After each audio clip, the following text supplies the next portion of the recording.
Boa noite. A TV BV, afiliada da Band em Santa Catarina, começa hoje a sua programação especial para a cobertura das eleições deste ano. Uma eleição significativa que os elege prefeitos, vices e vereadores. Neste nosso primeiro Band Eleições, nós vamos tirar todas as dúvidas relacionadas com a Justiça Eleitoral e a parte de elaboração para esse pleito tão importante que terá o primeiro turno dia 15 de novembro. Nós convidamos o desembargador Jaime Ramos, presidente do Tribunal Regional Eleitoral de Santa Catarina. Muito boa noite, desembargador. Boa noite a você, boa noite a todos que nos assistem. É uma satisfação imensa estar com vocês. Muito obrigado pela sua presença. Eu gostaria de colocar o primeiro assunto que tem dividido conversas informais, familiares, em alguns eventos públicos limitados pelo combate à pandemia, que é justamente como a Justiça Eleitoral de Santa Catarina e do Brasil como um todo se prepara para dar suporte, não só para a equipe da Justiça Eleitoral que estará trabalhando, mas também para o eleitor durante o processo de votação no dia 15 de novembro.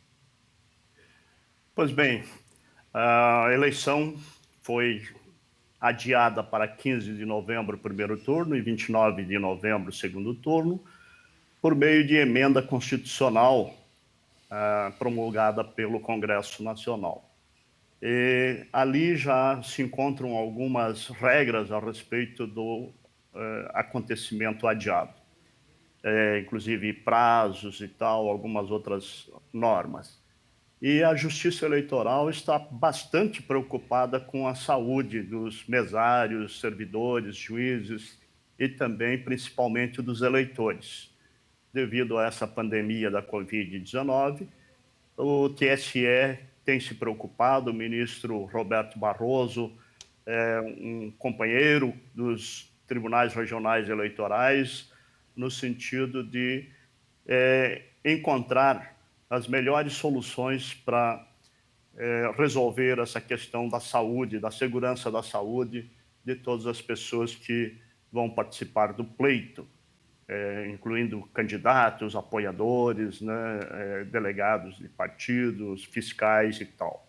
E o TSE, então, lançou um edital chamando empresas que quisessem doar equipamentos de proteção individual. E várias empresas acorreram e vão doar todos os equipamentos necessários para a proteção dos mesários e também álcool em gel para utilização dos eleitores. Presidente, medidas, por exemplo, como as anunciadas já e tomadas pelo Tribunal Superior Eleitoral, na figura do seu presidente, o ministro Luiz Roberto Barroso, que sequer a questão da leitura biométrica será usada para evitar um possível contágio, ou pelo menos mais um elemento que pudesse levar ao contágio. Perfeitamente. Bom, os mesários usarão, além das máscaras, né, normais, como todo mundo vai usar, inclusive os eleitores e todos que participarão, também o Face Shield, a utilização de álcool em gel para a higienização das mãos. E a coleta biométrica, justamente pelo fato da dificuldade de fazer asepsia da máquina, o TSE dispensou a coleta da digital, né, da biométrica. Justamente em função dessa dificuldade, não teremos, então, a identificação do eleitor pela biometria, que é um instrumento importantíssimo de identificação mais precisa do eleitor que está ali para votar, mas essa identificação não ficou prejudicada, porque o modo tradicional de identificação em todos os lugares, né, em todas as repartições, e não deixa de ser também ali a sessão eleitoral, uma repartição da Justiça Eleitoral, a utilização do documento com fotografia. Esse é um modo tradicional, antigo de verificação da identificação do eleitor, e o presidente da mesa e demais mesários haverão de conferir para identificar perfeitamente o eleitor que está votando. O título eleitoral fraudar a eleição. O título eleitoral eletrônico, aquele que foi disponibilizado desde a última eleição, onde a gente pode apresentar o celular com o título de eleitor, foi um avanço que agora vai se justificar ainda mais, né, com a ausência da leitura biométrica, né? Perfeitamente. Você disse muito bem. O e-título, que está na página do TRE e do TSE também, pode ser acessado por todos os eleitores e acessarem no sentido de fazerem o download no seu celular, e ali ele terá o título com foto, com a identificação perfeita, e com ele é possível se identificar na sessão eleitoral. O TRE e o TSE estão fazendo uma campanha bastante interessante sobre o chamamento do mesário voluntário. Qual é o resultado até agora? As pessoas estão se sensibilizando para essa causa? Sim, senhor. Estão se sensibilizando, os mesários voluntários são importantíssimos para a justiça eleitoral. Em todos os anos de eleição, eles se dispõem a trabalhar e, assim, prestar o serviço de cidadania à justiça eleitoral. Nós somos muito agradecidos a todas as pessoas, todos esses eleitores que se dispõem a fazer o trabalho de mesário voluntário. E este ano, não só com a sensibilização, mas também em função dela, com a campanha que o TSE lançou, os mesários voluntários têm apresentado suas inscrições e nós temos um grande número e muito importante para a justiça eleitoral. É verdade que ainda não são suficientes, não é suficiente esse contingente de voluntários. A Justiça Eleitoral, então, de acordo com a legislação, fará convocações também. Mas é preciso deixar claro aqui, bem seguro, que a Justiça Eleitoral tudo fará para que haja segurança da saúde de todos, que todas as medidas de segurança da saúde recomendadas pelas autoridades sanitárias serão tomadas.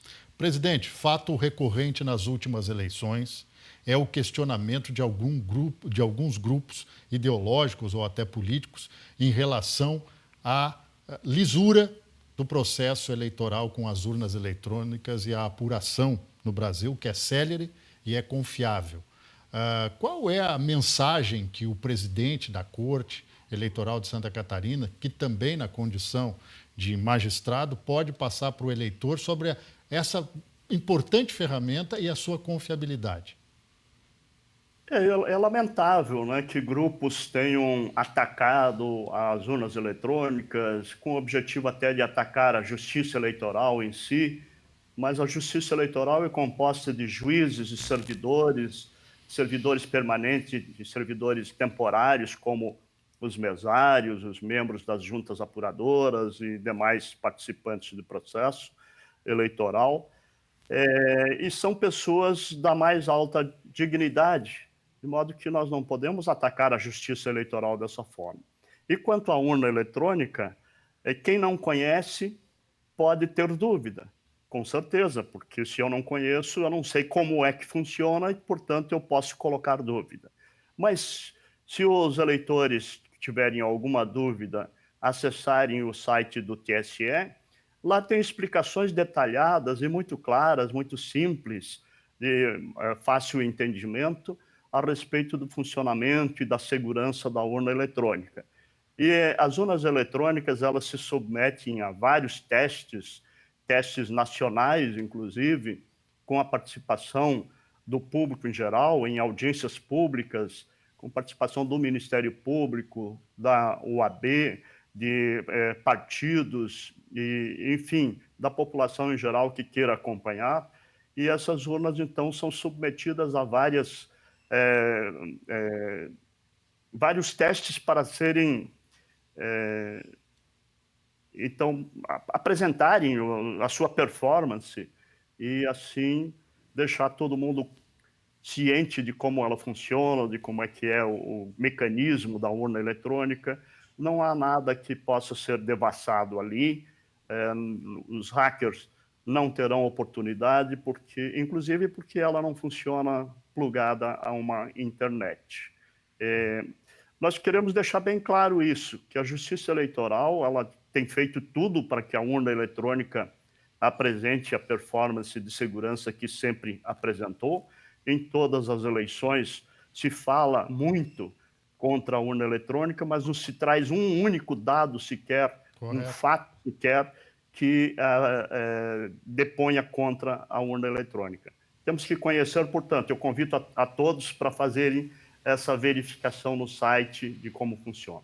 Presidente, não deixa de ser um ataque à democracia também, né? Porque o voto é um ato plural, o voto pode ser individual, mas o resultado dele é um ato plural de democracia. Exatamente. Eu quero contar aqui a historinha de um processo. Nós recebemos um processo em que o eleitor, numa eleição passada, ele, com essa ideia desvirtuada de que a urna eletrônica poderia eventualmente não computar o voto dele, ele anotou o número do candidato em que ele votou na folha de votação, aquela folha em que o eleitor assina ali na hora ao chegar na sessão. E isso devassou o voto dele. O voto é secreto, todos nós sabemos, ele não pode devassar e, portanto, foi processado por crime eleitoral. E, coitado, ele foi com uma ideia de que... Ele foi com uma ignorância de que a urna eletrônica não iria computar o voto dele e, para ter certeza, então, ele fez esse crime eleitoral. Isso não precisa fazer, as pessoas têm que ter confiança, conheçam a urna eletrônica. Como você disse, a agilidade, tanto na coleta dos votos quanto na apuração, é que faz da urna eletrônica, além da segurança,